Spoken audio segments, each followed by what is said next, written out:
Traduction sans filet numéro 103, dans les jardins de l'archevêché.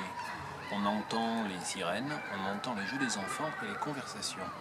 Et puis, peut-être que moi, ailleurs, pas loin, on m'entend. Joe Gould's Secret, de Joseph Mitchell, page 73. Le langage des mouettes ou des goélands. When I was a child, he said, my mother and I spent summers at a seaside town in Nova Scotia, a town called Clemensport. And every summer, an old man would catch me a seagull for a pet.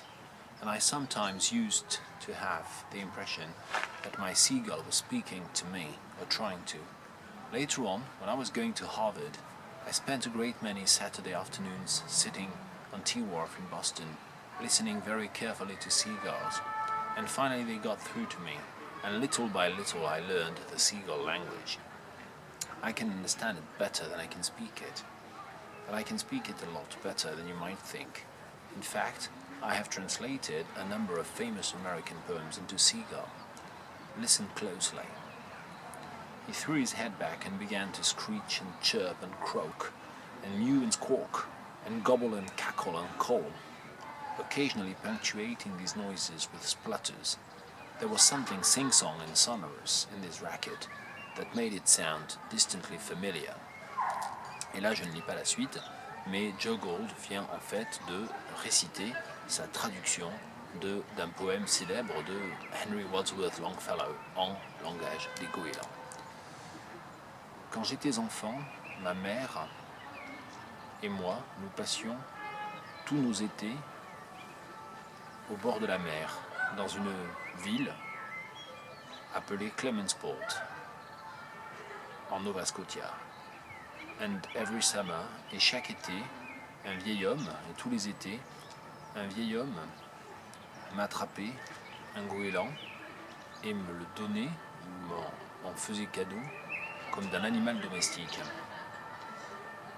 Et il m'arrivait d'avoir l'impression que my seagull was speaking to me. Parfois, j'avais l'impression que mon goéland me parlait, ou qu'il essayait de me parler.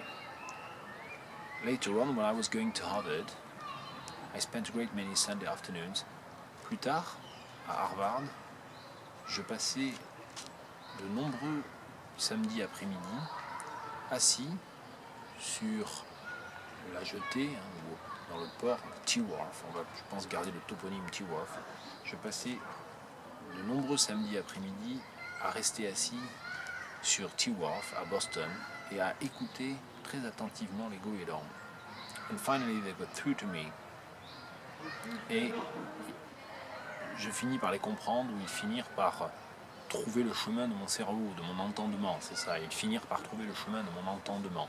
Sauf que c'est beaucoup plus banal, hein, beaucoup plus ordinaire comme langue. They got through to me. Et j'appris progressivement le langage des goélands, la langue des goélands. Je la comprends mieux que je ne la parle, mais je la parle bien mieux que vous ne pourriez penser. Il se trouve même que j'ai traduit un nombre important de poèmes américains célèbres dans le langage des goélands. Écoutez-moi attentivement. Et c'est là qu'on a le passage dans lequel Joseph Mitchell décrit ce qu'il entend à ce moment-là. Il jeta la tête vers l'arrière et commença à screech, à chuinter, and chirp, et à trier, and croak, et à croasser, c'est les grenouilles, et à croasser, and mew, et à miauler, and squawk, et à... c'est quoi squawk? Et à... c'est un peu le... c'est plus le cri, je crois, des rapaces, hein. Et à crailler peut-être, et à crailler, and gobble, et à glouglouter, and cackle, et à cancaner, and call, et à glousser. Occasionally punctuating these noises with splutters, et de temps en temps, entre ces différents sons et lâcher des splatters, je sais pas comment dire, oui, je sais même pas comment traduire, c'est littéralement des éclaboussures, hein. C'est une image en fait de aqueuse en fait, un splatter. Splatter comme son, je vois pas du tout comment ça peut se traduire. Ça restera peut-être finalement le seul terme pour lequel je n'ai pas de proposition même imparfaite. Splatters. There was something sing-song and sonorous in this racket. Ce vacarme avait quelque chose de mélodieux et de sonore that made it sound distantly familiar, qui rendait le tout étrangement familier.